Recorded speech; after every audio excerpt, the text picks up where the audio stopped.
ہوگی۔ دنیا میں کون سا مسلمان ہے جو امام شافعی کو نہیں جانتا؟ ان کی شہرت اللہ تبارک و تعالیٰ نے کیسی عطا فرمائی۔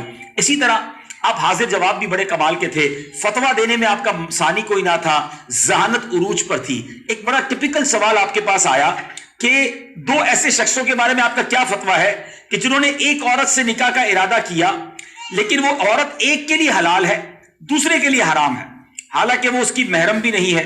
اب ایسا کیسے ہو سکتا ہے کہ محرم بھی نہ ہو اور پھر بھی حرام اور دوسرے کے لیے حلال؟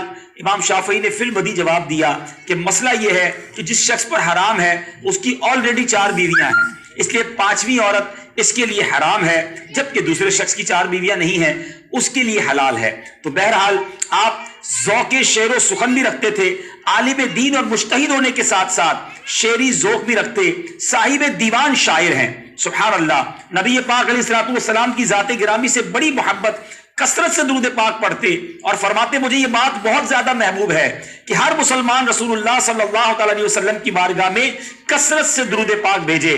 آپ نے اپنی زندگی کے 4.5 سال مصر میں گزارے، اہل مصر کی اکثریت اور امت مسلمہ کی 1/3 افراد، کہا جاتا ہے 1/3 امت جو ہے آپ کے مقلد اور شافعی المذہب ہیں۔ حضرت امام شافعی نے بھرپور علمی زندگی بسر کی، کئی رسائل اور کتب تصنیف کی اور جامع عمرو بن عاص کو اپنی علمی سرگرمیوں کا مرکز بنائے رکھا۔ بالآخر آخر رجب المرجب 204 سنہ ہجری میں شب جمعہ کو وصال فرمایا۔ آخری لمحات میں جو آپ نے الفاظ کہے، جو اشعار کہے، اس کا ترجمہ کیا ہے؟ آپ فرماتے الہی جب میرا دل سخت ہو گیا اور تمام راستے بند ہو گئے تو میں نے اپنی امید کو تیرے عفو و کرم تک رسائی حاصل کرنے کا زینہ بنا لیا۔ میرے گناہ تو بہت بڑے بڑے ہیں، لیکن تیرا عفو و کرم میرے گناہوں کی نسبت کہیں زیادہ ہے۔ امام شافعی کے مزار پر آئے ہیں اور یہ امید لے کر آئے ہیں کہ اللہ کریم ان کے صدقے ہماری مغفرت فرمائے، ان کے مزار پر برستی ہوئی رحمتوں کے صدقے ہم پر بھی رحمت کی بارش برسا دے۔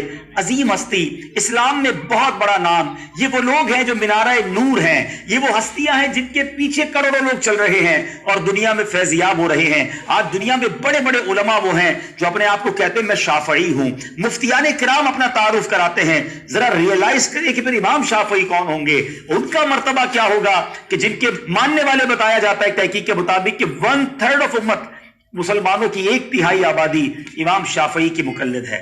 اللہ اکبر، اللہ امام شافعی کی تربت پر کروڑوں انوار و تجلیات کی بارش برسائے۔ کی صحبت میں بیٹھنے کا اشتیاق تھا، جو کچھ سنتے تھے تحریر کر لیتے تھے۔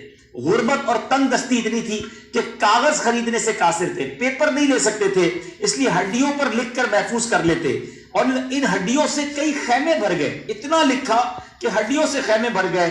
مکہ مکرمہ میں مسلم بن خالد زنجی سے فقہ کی تعلیم حاصل کی، پھر مدینہ منورہ آ کر امام مالک رضی اللہ تعالیٰ عنہ سے شرف تلمذ حاصل کیا۔ امام شافعی خود فرماتے ہیں امام محمد بن حسن کا فقہ میں مجھ پر سب سے زیادہ احسان ہے۔ 15 سال کی عمر میں امام شافعی رحمۃ اللہ تعالی علیہ کو اساتذہ نے فتویٰ دینے کی اجازت دے دی۔ 15 سال کی عمر میں آپ مفتی بن گئے اور پھر 195 سنہ ہجری میں بغداد آئے، یہاں قیام کیا، بہت ساری کتابیں تحریر فرمائی اور پھر مصر تشریف لے آئے اور یہاں آ کر کتاب العام وغیرہ جدید کتب آپ نے تحریر فرمائی۔ سبحان اللہ، آپ کے بارے میں بہت ساری باتیں ہیں۔ آپ کے بارے میں ربیع بن سلمان کہتے ہیں میں نے آپ کے دروازے پر علمی استفادہ کرنے والوں کی 700 سواریوں کو کھڑا پایا، دور دور سے لوگ آتے تھے اور آپ سے علم دین سیکھتے تھے۔ سبحان اللہ، امام شافعی نے کئی کتابیں تصنیف کی، مگر عاجزی اور انکساری کا عالم یہ تھا کہ آپ فرماتے لوگ میری کتابوں سے اور علم سے مستفید ہوں مگر ایک لفظ بھی میری طرف منسوب نہ ہو، میرا نام نہ ہو، میرا کام ہو جائے، لوگ علم سیکھیں اور مجھے ثواب مل جائے۔ سبحان اللہ، سبحان اللہ۔ آپ کے اقوال بڑے زبردست ہیں۔ علماء کے بارے میں آپ کہتے ہیں کہ جو شخص آخرت کی سعادت چاہتا ہے اسے چاہیے کہ علم میں اخلاص و للہیت سے کام لے۔ سبحان اللہ۔ اسی طرح امام صاحب کے بارے میں خواب بڑا مشہور ہے۔ امام شافعی رحمۃ اللہ تعالی خود فرماتے کہ میں نے بچپن میں خواب دیکھا کہ مولا علی کرم اللہ تعالی وجہ الکریم سے میں نے مصافحہ کیا اور انہوں نے مجھے اپنی انگوٹھی اتار کر پہنا دی۔ میرے چچا نے اس خواب کی تعبیر یہ کی کہ حضرت مولا علی کرم اللہ تعالی وجہ الکریم کے مصافحے کا مطلب یہ ہے کہ عذاب سے امان ہے، اور انگوٹھی پہنانے کا مفہوم یہ ہے کہ جہاں جہاں مولا علی کی شہرت ہوگی وہاں وہاں امام شافعی رحمۃ اللہ تعالی کی شہرت ہوگی۔ دنیا میں